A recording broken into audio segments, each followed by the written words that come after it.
Hello बच्चों, welcome to Mohini magic math. आज हम लोग क्लास 8 की एक्सरसाइज 4.2 का क्वेश्चन नंबर 5 एंड 6 करेंगे। चलिए तो स्टार्ट करते हैं। If you have a spinning wheel with 3 green sectors, 1 blue sector and 1 red sector, what is the probability of getting a green sector?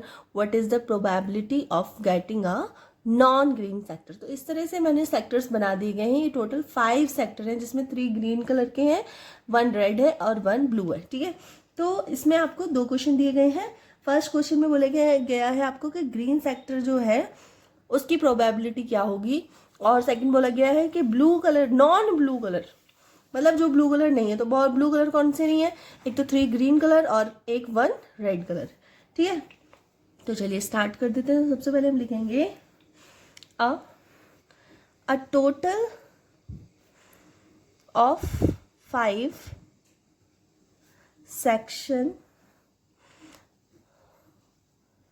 sector are present। ठीक है, कितने sector present है? 5 sector present है। ठीक है, out of 5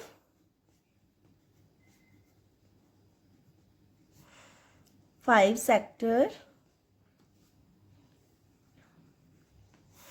3 sectors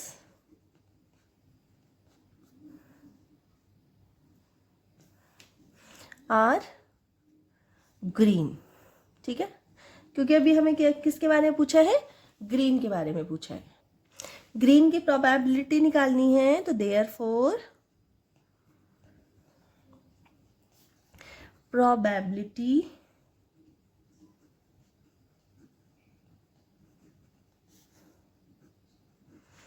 of getting a green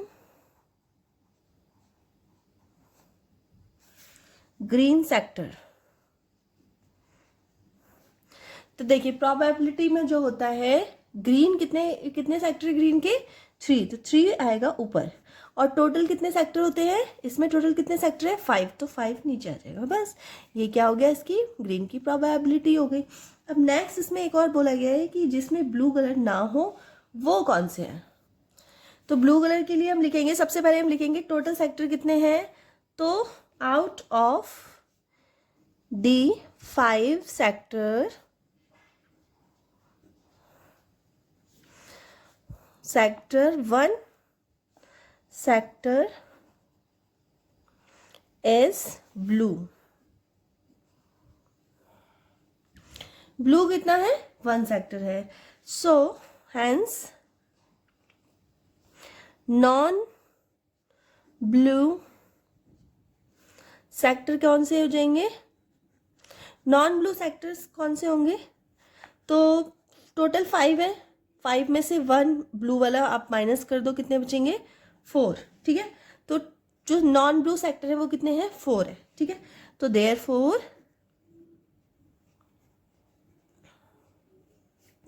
probability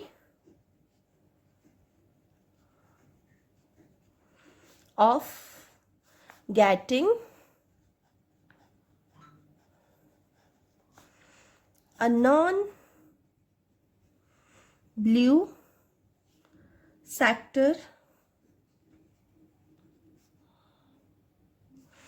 non blue sector को कितना हो जाएगा ऊपर?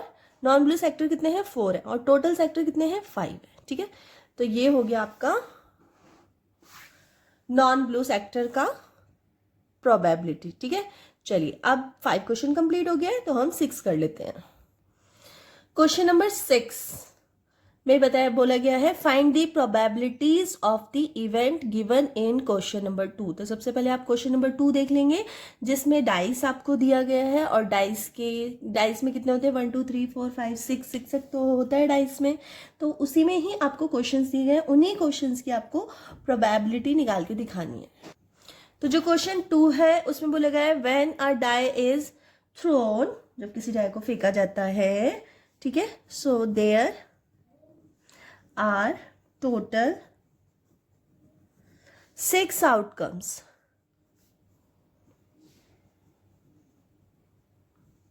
कौन कौन से होते हैं? 1 2 3 4 5 6। ठीक है, अब फर्स्ट क्वेश्चन आपको दिया गया है, मैं इसको ब्लैक पेन से कर देती हूँ। फर्स्ट क्वेश्चन में ए पार्ट आपको दिया गया है अ प्राइम नंबर, ये क्वेश्चन है। तो इसकी हमें क्या निकाल के दिखानी है? प्रोबेबिलिटी निकाल के दिखानी है। ठीक है, तो प्राइम नंबर में कौन कौन से आ जाते हैं? तो 2 3 5 are the prime number.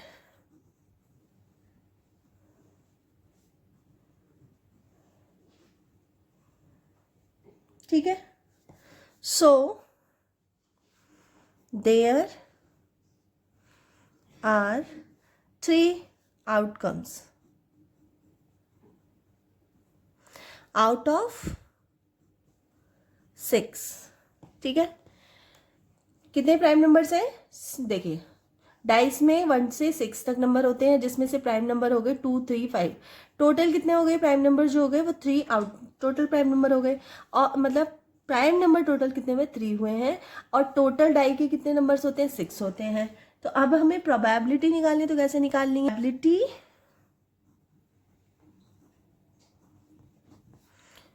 Of getting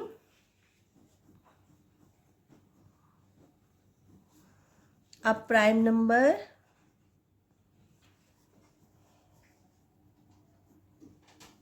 कितना हो जाएगा? तो आउटकम कितना है इसका? है प्राइम नंबर्स का 3 है, और टोटल नंबर्स कितने हैं हमारे? 6 हैं। तो 3 1 जा 3 और 3 2 जा 6, कितना हो गया? 1/2। ये आ गया इसका फर्स्ट का ए पार्ट। अब करेंगे फर्स्ट का बी पार्ट। फर्स्ट का B part, not a prime number. अब नॉट अ प्राइम नंबर में कौन कौन से आ जाएंगे? तो इसमें आ जाएंगे हमारे 1 4 6 are not a prime number.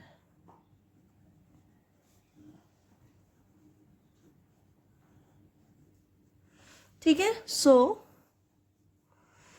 There are 3 outcome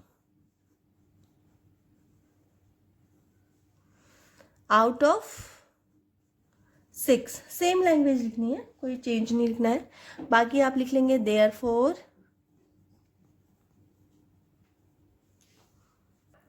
probability of getting non prime number क्या हो जाएगा? सेम 3। इसका टोटल आउटकम 3 आया है, और टोटल वैसे कितने डाइस के? तो 6 हैं। तो 3 1 जा 3 3 2 जा 6, तो ये भी आया सेम 1/2। ठीक है, चलिए अब इसका सेकंड है, इसी में सेकंड पार्ट है। सेकंड क्वेश्चन नंबर सेकंड में 2 पार्ट है, 1 2, और 1 2 के भी 2 पार्ट है, फर्स्ट का ए और बी। तो अब हमने फर्स्ट का ए और बी कर लिया है, अब सेकंड का ए और बी करेंगे। तो इसमें जो थर्ड सेकंड का ए पार्ट है उसमें देखा है अ नंबर ग्रेटर देन 5। तो सबसे पहले हमें पता होना चाहिए ग्रेटर देन 5 कौन सा होगा। तो 6 is 6 is greater than 5, greater than 5। ठीक है, so there is 1 outcome out of 6। ठीक है, तो यहाँ भी प्रोबेबिलिटी निकालनी है। तो therefore probability of getting a number greater than 5, तो आउटकम कितना निकला है? 1, और टोटल नंबर कितने हैं? 6। तो बस 1/6 क्या हो गई? 5 की 5 नंबर का ग्रेटर देन क्या है? 6 है। ठीक है, तो 1 है ओनली। 6 से ग्रेटर देन कितने नंबर है? सिर्फ 1 नंबर है। वो कौन सा नंबर है? 6 है। ठीक है, तो 1/6। हमें सिर्फ आउटकम ऊपर लिखना है, डिजिट नहीं लिखनी है, आउटकम लिखना है। ठीक है, question number first mean second का B part, a number not greater than 5, जो 5 से बड़े ना हो। वो नंबर्स कौन कौन से हैं? तो वो नंबर्स हैं आपके number not greater than 5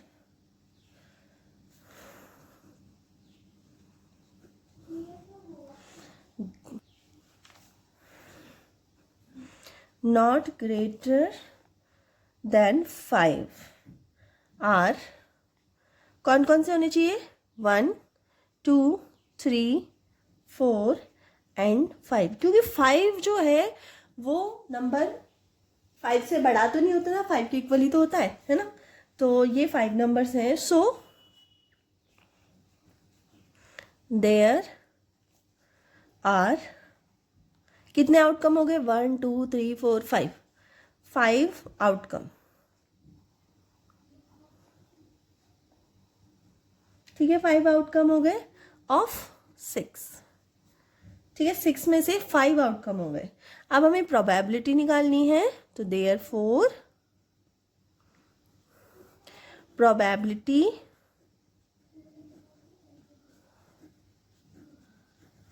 of not greater then